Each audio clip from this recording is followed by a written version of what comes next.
Welcome back guys. Next gen commerce में आपको स्वागत है।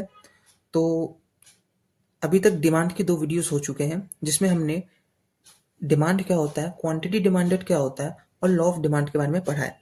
आज हम पढ़ने वाले हैं assumption of law of demand. जो हमने कहा था all factors are constant when we जब हम लॉ ऑफ डिमांड को पढ़ते हैं तो जितने भी फैक्टर्स होते हैं उसको हम सेट्रस पे रिवर्स कर देते हैं, मतलब कांस्टेंट कर देते हैं। तो आज हम उसी एजम्पशंस के बारे में जानने वाले हैं कि वो क्या है, कौन से फैक्टर्स है। तो assumption of law of demand है सबसे पहला, taste and preference remains constant. अगर हम डिमांड को देखें तो हमने ये कहा है कि प्राइस और डिमांड के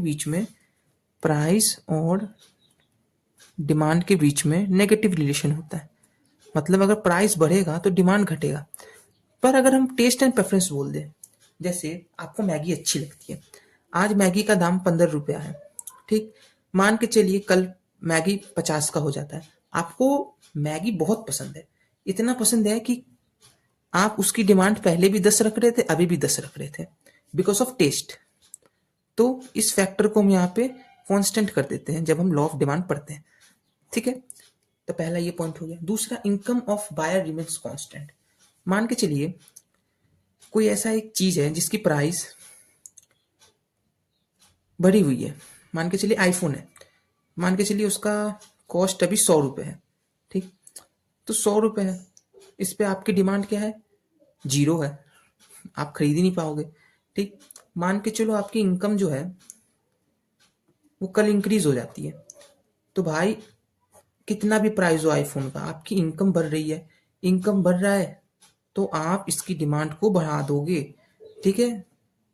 ये एक फैक्टर हो गया, तो इसको भी हम कांस्टेंट कर देते हैं जब हम लॉ ऑफ डिमांड को पढ़ते हैं। दूसरा आ गया पॉपुलेशन रिमेन्स कांस्टेंट। पॉपुलेशन ये एक बहुत अच्छा फैक्टर है। पॉपुलेशन के बारे में मैं ऐसे एक्सप्लेन कर सकता हूँ कि मान के चलिए इंडिया है, इंडिया में आज 1 बिलियन लोग रह रहे हैं, ठीक।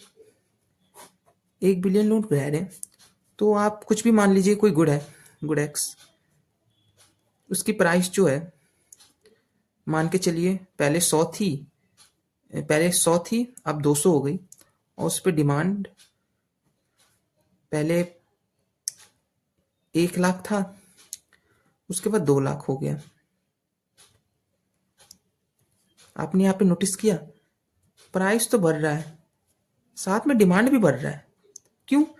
क्योंकि अब जो इंडिया की पॉपुलेशन है वो 1 बिलियन से 2 बिलियन हो गई। इसका मतलब पॉपुलेशन बढ़ेगी तो भाई नीड्स भी आएगा, हमें सामान भी चाहिए। भले ही प्राइस बढ़ेगा, पर अगर पॉपुलेशन बढ़ेगा तो हम डिमांड भी करेंगे। तो इसलिए इस फैक्टर को भी हम कांस्टेंट कर देते हैं जब हम लॉ ऑफ डिमांड पढ़ते हैं।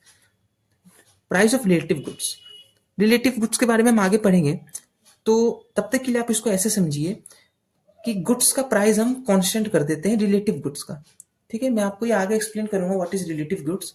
अभी के लिए आप बस इतना समझ के रखिए, price of related goods remains constant while we study law of demand, और एक्सेप्शंस विल रिमेन कांस्टेंट, ठीक है। तो हमने अभी assumption of law of demand के बारे में पढ़ा है। यहाँ पे इसके नोट्स हैं, आप देख सकते हैं, चाहे तो आप स्क्रीनशॉट भी ले सकते हैं। और आगे इसके बाद वाली वीडियो में हम टाइप्स ऑफ गुड्स के बारे में समझेंगे, जहाँ पे मैं आपको रिलेटेड गुड्स के बारे में बताऊंगा। तो आशा करता हूँ आपको ये कॉन्सेप्ट समझ आया होगा। और अगर आपको ऐसे और वीडियोस चाहिए तो आप मुझे इंस्टाग्राम पे फॉलो कर सकते हैं, वहाँ पे मैं आपको इस चैप्टर के नोट्स प्रोवाइड कर दूंगा। और तब तक के लिए बाय, सी यू।